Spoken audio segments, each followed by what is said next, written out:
नमस्कार मंडळी, स्वागत आहे तुमचं मराठी एक्सप्रेस या आपल्या लोकप्रिय चॅनलमध्ये। मंडळी, निकाल जाहीर झाला। आज बोलूयात बीड लोकसभा मतदारसंघाच्या विषयी। तर बीड लोकसभा मतदारसंघात अपेक्षित असाच निकाल लागलाय असं काही जणांचं म्हणणं आहे। मग अपेक्षित असा निकाल लागलाय तर बजरंग सोनवणे हे खासदार होणार हे अपेक्षितच होतं का? तर निश्चितच काही मंडळींना हेच अपेक्षित होतं आणि तसंच झालं देखील। अगदी धावता पराभव आमचा झालाय, निसटता पराभव आमचा झालाय अशी प्रतिक्रिया सकाळी पंकजा मुंडे यांची ऐकण्यात आली। आणि या प्रतिक्रियेच्या नंतर त्यांनी काही विश्लेषण केलं की इतर ठिकाणी खूप मोठ्या फरकाने उमेदवार पडलेत, आमच्याच पक्षाचे उमेदवार पडलेत, पण आमचा पराभव हा काही बेरजेमुळे झाला आहे किंवा काही ठिकाणच्या बेरजा ह्या नीट झालेल्या नाही आहेत त्यामुळे झाला आहे, अशा पद्धतीचं किंवा अशा आशयाचे उत्तर हे पंकजा मुंडे यांचे आज सकाळी ऐकायला आलं। तर मंडळी, काय आहे नेमकं प्रकरण किंवा काय काय कारणं आहेत पंकजा मुंडे यांच्या पराभवाची थोडक्यात जाणून घेऊया। तर एक चार्ट आपल्या समोर आलेला आहे आणि निवडणूक आयोगाचा तो चार्ट आहे। त्या चार्टमध्ये कुठल्या ठिकाणाहून किती मतदान झालं आहे हे एक 2 मिनिटात आपण धावत्या पद्धतीनं जाणून घेऊ। तर मंडळी, हा तो चार्ट आहे।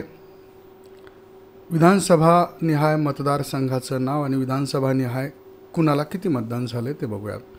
पंकजा मुंडे यांना गेवराईमधनं 95,409 इतकं मतदान झालं आहे, तर बजरंग सोनवणे यांना 1,34,505 इतकं मतदान झालं आहे। माजलगावमधनं 1,05,643 मतदान पंकजा मुंडेंना मिळालं आहे, तर बजरंग सोनवणे यांना 1,04,713 इतकं मतदान मिळालं आहे।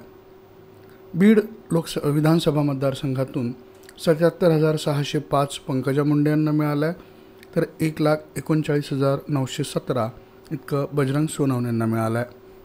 आष्टीमधनं 1,45,553 इतकं मतदान पंकजा मुंडेंना मिळालं आहे, तर 1,13,299 इतकं मतदान बजरंग सोनवणेंना मिळालं आहे।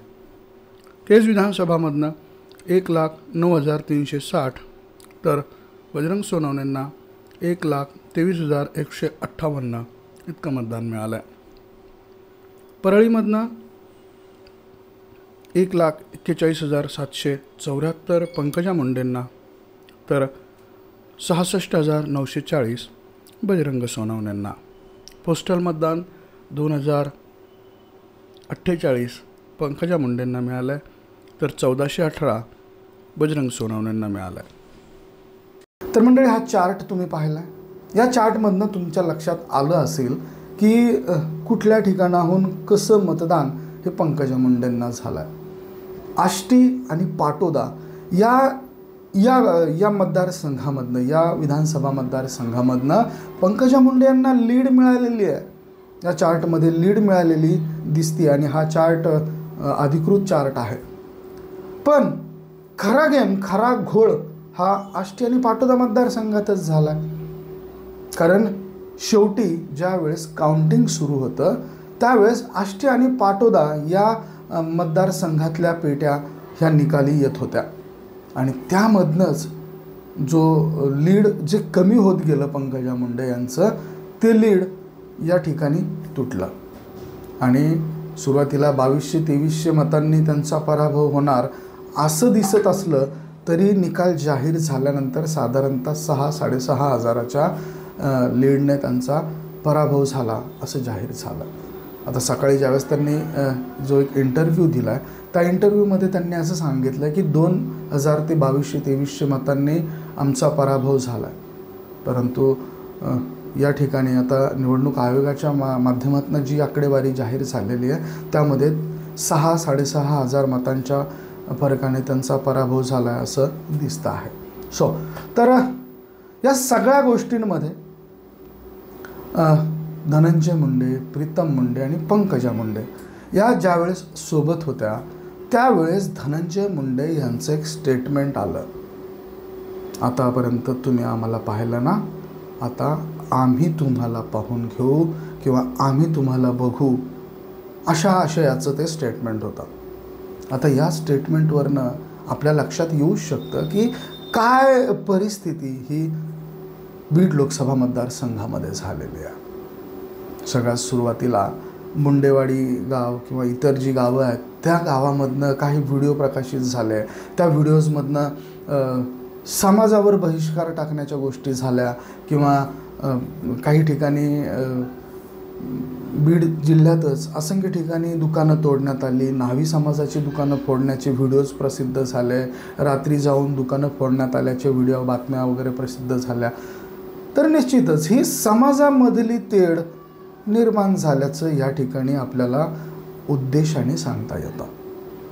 आता निकालाच्या 2 दिवस आधी पंकजा मुंडे यांनी जातीय समीकरणांवरती निवडणूक झाली अशा आशयाचं एक वाक्य बोललेल्या होत्या त्या. तर जातीय समीकरणांवरतीच ही निवडणूक झाली आहे का? तर निश्चितच जातीय समीकरणांवरतीच ही निवडणूक झाली आहे. या निवडणुकीमध्ये सामाजिक ध्रुवीकरण हे प्रचंड मोठ्या प्रमाणावर बघायला मिळालेलं आहे. परळी, बीड शहर, केज, त्याचबरोबर आष्टी, त्याचबरोबर पाटोदा अशा मतदारसंघामधनं पंकजा मुंडे यांना चांगलं मतदान झालं आहे.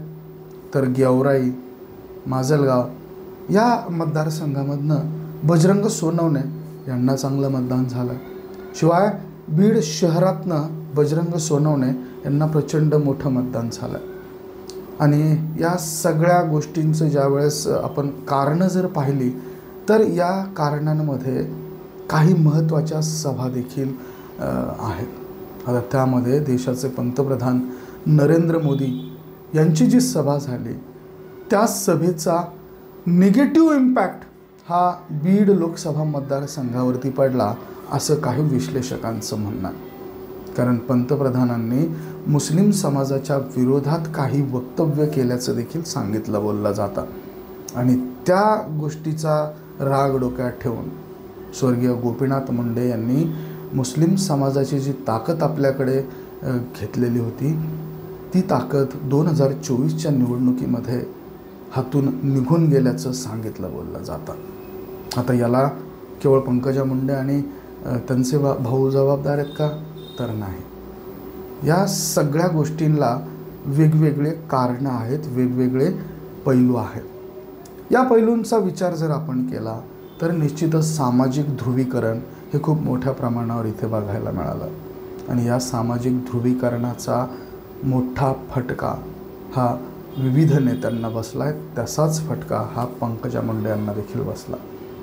मंडळी, काल विजय झाल्यानंतर, बजरंग सोनवणे यांचा विजय झाल्यानंतर पत्रकारांनी त्यांना मनोज जरांगे पाटील यांच्यामुळे तुमचा विजय झाला आहे का किंवा त्यांची मदत तुम्हाला झाली आहे का, तर उत्तर देत असताना 100% त्यांचीच मदत मला झाली आहे, मनोज जरांगे पाटील यांचीच मदत मला झाली आहे असं त्यांनी जाहीररित्या वक्तव्य तर केलंच, परंतु रात्री उशिरा तुम्हाला भेटल्याशिवाय घरी जाणार नाही असं म्हणत बजरंग सोनवणे यांनी मनोज जरांगे पाटील यांची भेट घेतली. मंडळी, ज्यावेळेस बजरंग सोनवणे यांची उमेदवारी जाहीर झाली त्या उमेदवारीच्या नंतर लगेचच मनोज जरांगे पाटील आणि बजरंग सोनवणे यांच्या 2-3 वेगवेगळ्या ठिकाणी भेटी झाल्याचे फोटोज व्हायरल झाले. आता या सगळ्या गोष्टींमधनं मनोज जरांगे पाटील आणि बजरंग सोनवणे यांच्यामध्ये काही रणनीती तयार होती आहे का? आणि या रणनीतीच्या जोरावरती बीड लोकसभा मतदारसंघामध्ये विजयश्री बजरंग सोनवणेंनी खेचून आणला आहे का? किंवा या रणनीतीचाच फायदा त्यांना झाला आहे का? अशा विविध प्रश्नांना जागा या ठिकाणी तयार होत आहे. तर जी भेट झाली, ज्या भेटीतनं ज्या चर्चा झाल्या, त्या चर्चेमधनं जे प्लॅन्स तयार झाले आणि ते प्लॅन एक्झिक्यूट करण्यासाठी ज्या पद्धतीची ताकद बजरंग सोनवणे यांनी लावली, निश्चितच ती ताकद या निवडणुकांमध्ये कामाला आली. त्याचा इम्पॅक्ट यामध्ये दिसला आणि अवघ्या काही हजार मतांच्या फरकाने पंकजा मुंडे यांचा पराभव काल झालेला आहे. मंडळी, सगळ्यात हाय व्होल्टेज लढत ही बीड लोकसभा मतदारसंघाची झाली. रात्री उशिरापर्यंत काउंटिंग सुरू होतं. मध्यरात्री वेबसाईटवरती, जी ऑफिशियल वेबसाईट आहे निर्वाचन आयोगाची, इलेक्शन कमिशन ऑफ इंडियाची, या ऑफिशियल वेबसाईटवरती खूप उशिरापर्यंत विजय हा डिक्लेअर करण्यात आलेला नव्हता. रात्री उशिरा तो विजय झाला असं डिक्लेअर करण्यात आला. यामध्ये रिचेकिंगसाठी आपण अर्ज करावा असं पंकजा मुंडे यांच्या समर्थकांनी पंकजा मुंडे यांना सांगितलं. तसा अर्ज त्यांनी केला, परंतु बीड जिल्हाधिकारी यांनी तो अर्ज त्यांचा त्यावेळेस फेटाळला आणि रिचेकिंग त्यांनी त्यावेळेस केलं नाही. तर रिचेकिंग केलं असतं तर कदाचित जो 2200-2300 मतांचा जो सुरुवातीचा आकडा पंकजा मुंडे यांनी सांगितला, तो आकडा निश्चितच कमी झाला असता किंवा त्या ठिकाणाहून विजय देखील आपला झाला असता, असं मत त्यांनी आज सकाळी पत्रकारांशी बोलताना व्यक्त केलेलं आहे.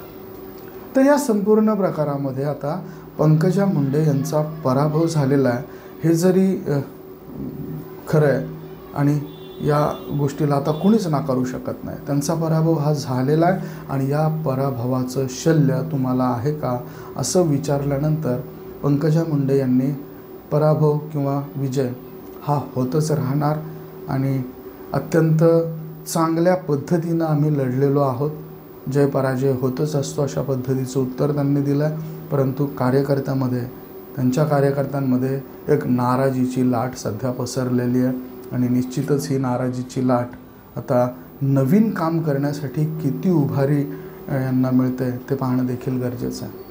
मंडळी, ही ती काही कारणं होती ज्या कारणांची आपण मीमांसा केलेली आहे. तुम्हाला काय वाटतं, या व्यतिरिक्त आणखी दुसरी काही कारणं आहेत का पंकजा मुंडे यांच्या पराभवाची? ते तुम्ही आम्हाला कमेंटमध्ये मेन्शन अवश्य करा. त्यानिमित्ताने आमचंही त्या ठिकाणचं ज्ञान वाढेल, नॉलेजमध्ये भर पडेल. आणि हा व्हिडिओ तुम्हाला कसा वाटला आम्हाला कमेंट करून अवश्य कळवा. आवडला असेल तर शेअर जरूर करा आणि आपल्या चॅनलला सबस्क्राईब करायला अजिबात विसरू नका. धन्यवाद.